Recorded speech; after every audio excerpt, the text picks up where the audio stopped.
Serious, what is something that you find absolutely fascinating, yet other people don't seem to notice? Osiris says I think a lot about the people who build stuff in really rural or old areas. Like, who built that fence 75 years ago? Who built that power line on the side of that mountain? Do they still sometimes drive by that site and remember the work they did? It keeps me awake sometimes. I don't need sucker says I'm fascinated by how we don't know what people are thinking or what they've been through. Like we all have our own minds and problems, but what's going on with everyone will always remain a mystery. Pepper Potts says linguistics. Words are absolutely wonderful. I had the privilege of taking Latin in 5th and 6th grade, which gave me a basic understanding of how to break words down and sort out their meanings. The way words shape our thoughts and perspectives, the way we shape them by creating new ones or broadening their meanings. It all just fascinates me. We create deep emotional connections to words, sometimes without even realizing it. I've been called pretentious for using big words sometimes, but honestly it's just a byproduct of me being passionate about language. We are all at Baby Says being alive conscious in general, like what is this, what are we all doing? Trevluxner says have you ever watched someone while they walk their dog? It blows my mind that dog owners and dogs can be very similar. Not only their style of walking, but their appearances sometimes mirror one another as well. Then again, this may just be me experiencing apophenia. Voluminir says the way people walk. I saw a woman walking entirely on her toes, and she was wearing sneakers. She was casually walking down the sidewalk on her toes. Saw another man bouncing when he walked, like very obviously bouncing up and down. Like, if he had a loose-fitting hat on his head, it would probably flop off. I walk very flat-footed, heels pressed entirely on the floor, with both my feet straight ahead. I'm so fascinated by people with pigeon toes or with their feet at 45-degree angles facing outwards. Like, do we learn different ways or is it just genetic? Mountainer of Madness says airplanes. Your modern long-range aircraft seats more than 300 people, has thousands of safety features, flat beds, even double beds in some cases or suites, refrigeration, ovens, thousands of hours of entertainment on high-def screens, Wi-Fi, some basic emergency medical facilities, communications equipment, tons of cargo space and sewage waste management systems, all while flying 36,000 feet in the sky at 500 miles per hour, allowing you to cover thousands of miles in less than a day. To me it is nothing short of magic. Svensson26 says rocks. Geology is the coolest yet most underappreciated science out there, in my opinion. Rocks tell stories. The minerals they are made of, the size of the mineral grains, the layering, the texture, and the cracks in the rock, all tell you what this rock has undergone for the past millions of years. It is absolutely fascinating if you know what to look for. But as soon as I talk about it for 1 second, people roll their eyes and say it's just a stupid boring rock. A fun fact to leave you with, the rocks on the top of Mt. Everest are sedimentary rocks. They were formed at the bottom of a sea millions of years ago, a sea which doesn't even exist anymore. MR Miscellaneous 123 says that every book in the library has an entire book's worth of writing and information in them, and that there are some people who can write entire books on some topics, and yet not many people pick them up. Problematic Pasnetti says colors. Local color versus apparent color. That rock is actually gray and brown, but right now, due to the way the light is hitting it, it's actually purple and blue. The local color of skin is various shades of tan, but depending on how light hits it can also have green, purple, blue, whatever. I'm a painter, so I guess I just notice these things more. Spoonwood Tangle says plants sure they move slow, if at all, but they also engage in chemical warfare against pests and each other make food out of sunlight. I mean really, they are eating light. Come on, millions of varieties on every continent, including the mostly northerly tip of Antarctica. Anywhere there's light and life, you can find plant life. Fart oxygen. That's right, you're breathing and reliant on plant farts. Depending on the plant, they might look, feel, smell, taste nice. Some contain key nutrients for life, others are poisonous been on land longer than animals. Some be freaky and weird. For example, there's a vampiric bush in Australia. Some gum trees will intentionally drop branches on large animals during droughts to self-fertilize. Seeds tens of thousands of years old, locked up in ice, have sprouted when planted. etc. Anyway, some plants are super cool and the group as a whole is pretty fascinating. Daxipant says anthropology is neat because you can see how people have migrated over centuries and millennia and mixed both genes and culture. An example would be the Vikings' influence on the British Isles and intercontinental Europe. How peoples near waterways tended to be taller, with fair hair and eyes because of Nordic traits. Chris says industrial efficiency.it would blow your mind to know just how much time people waste in a working day, even when they are busting their ass all day long. The problem lies in working on the right things, with the right preparation, in the right order. If you just give people tools and tell them to work, sure they will. But that doesn't mean they are doing what should be done. For an easy example, think of the last job you did that required a trip to the hardware store. How many trips did you have to make for supplies, then to pick up more supplies, then to pick up a tool you didn't know you needed, and on and on. Now take the job, add up all your waste time in the form of start-stop times, car trips, pauses to figure out what you are doing, etc. Multiply that by 1,000 and then again by a good dollar figure, say 5 HR, and you have a good idea of how much money a business pays out. That is money thrown out the window, per person, in a month. Labor cost. Where I work right now, wastes more than $1 million per year just in mechanic time alone, not even including the snowball effects of lost production time. And we are right on the average line of efficiency, not really better or worse than anyone else. Edit to add words for clarity. This is cheesy, says Fireflies. Elmood17 says if you open one of those breathe right nasal strips in the dark, the wrapper emits a flash of blue light where it's separating. Off-brand ones aren't nearly as bright, and I've never tried with Band-Aids but I suspect they do the same thing. Keys 187 says situational awareness. People are so blind to what is going on around them. Ayahuasca says stars and the night sky in general.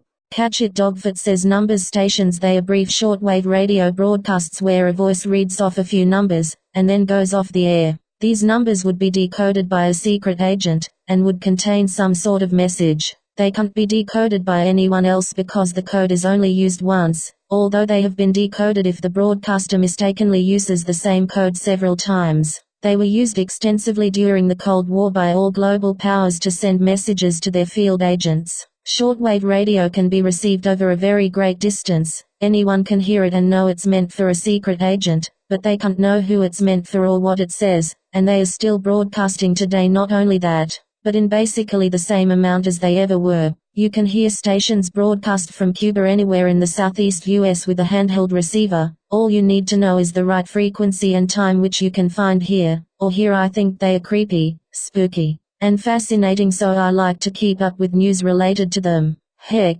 just the fact that there is news, that's just mind-blowing to me that these things are changing all the time. McGlynn Usob says people who look alike also have very similar personality traits. I don't mean the way they dress or what particular subculture they represent. I mean distinct facial features. I swear by it, but I never hear of anyone else talking about it. AskReddit replies, that's really interesting. What kind of observations have you made? Cavilion says world building in films and literature. Seriously, in most films you only have about 90–120 minutes to build a world and tell a story in it. The ways that people build a world in one 90-minute sitting is insane to me. In literature you have a bigger avenue as well, with limitless possibilities in world building and storytelling. _Smallbean_ says how certain buildings are still in business. Driving through my neighborhood, it just blows my mind to still see some small shops and services around. They could offer the most niche product services, and I can't understand how they make rent, let alone a profit. Ramses the Pigeon says the next time you're driving down a street at night, have a look at the reflectors on the asphalt. You might notice some interesting details about them. First of all, the reflectors in question, which are actually called reflective pavement markers, or RPMs, come in a variety of different colors. White ones indicate the separation between two lanes traveling in the same direction. Yellow ones highlight the middle of the street, and red ones mean that you're traveling into oncoming traffic. The appearance of approaching headlights can also be used to determine this, but it's usually a bad idea to wait for that.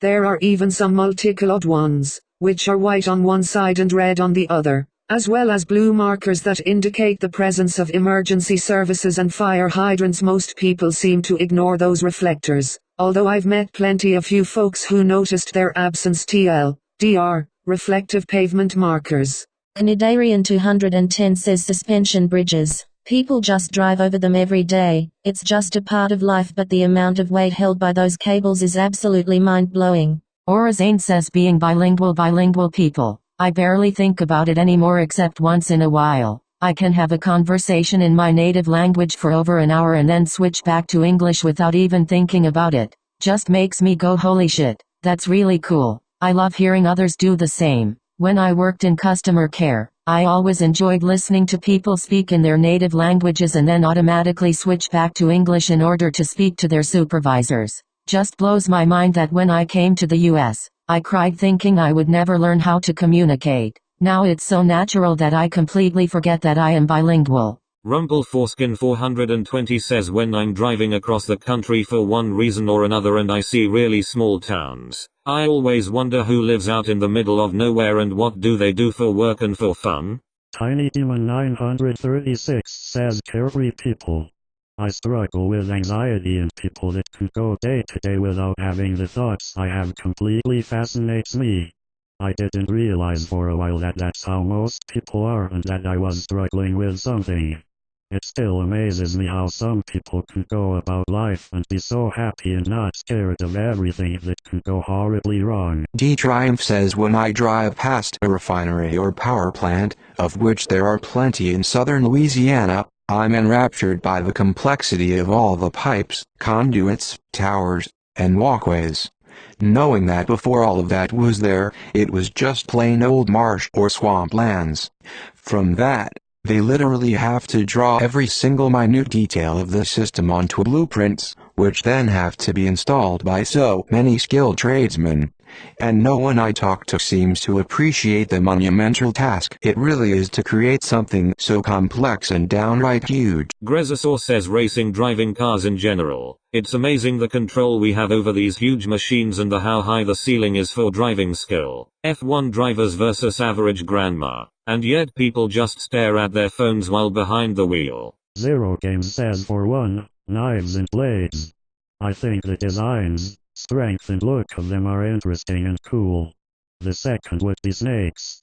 Some snakes like albinos or rainbow snakes look cool even though I'm deadly afraid of them. They are interesting. Zyra the Potato says psychology. Mastard0420 says MREs. It's probably the result of boredom, but I enjoy watching different MRE videos, what's in them, how they work, etc. I've never served and have never had to eat one, but enjoy learning about them. I saw one where they had a shelf-stable hamburger bun recently. Psychoblight says those fucking space rockets that land themselves shit's crazy as fuck. Nintendo Bandit says bugs, probably. KDog56 says genetics.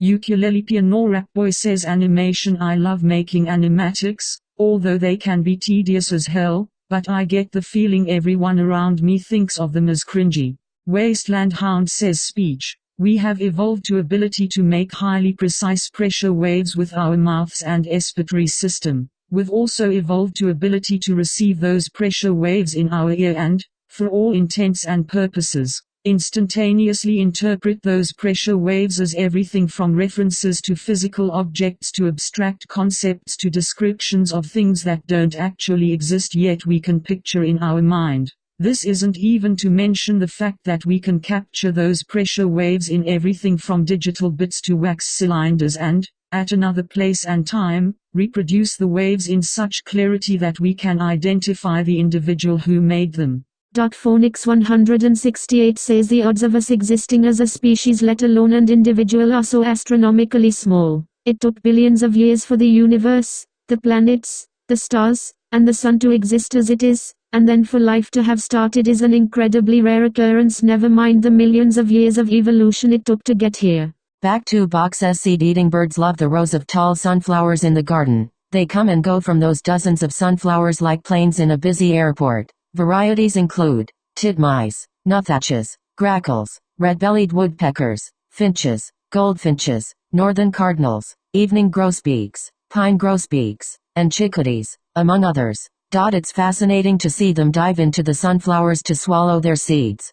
Starbucks lovers says roads and transport. I leave my apartment's parking lot and turn onto a street. Then I drive a little bit and go onto the main street. This street connects to a bigger street that then connects me to a highway that connects me from my location to 48 of the 49 other states, Canada and Mexico, all from the little parking lot. I can go to mountains, beaches, the desert, forests or urban centers. It's amazing. Alternatively, I can take a bus from about half a mile from my apartment complex and get to a transit center that'll take me to New York City, where I can subway it to JFK and fly virtually anywhere in the world, with a connection or two. Full stop.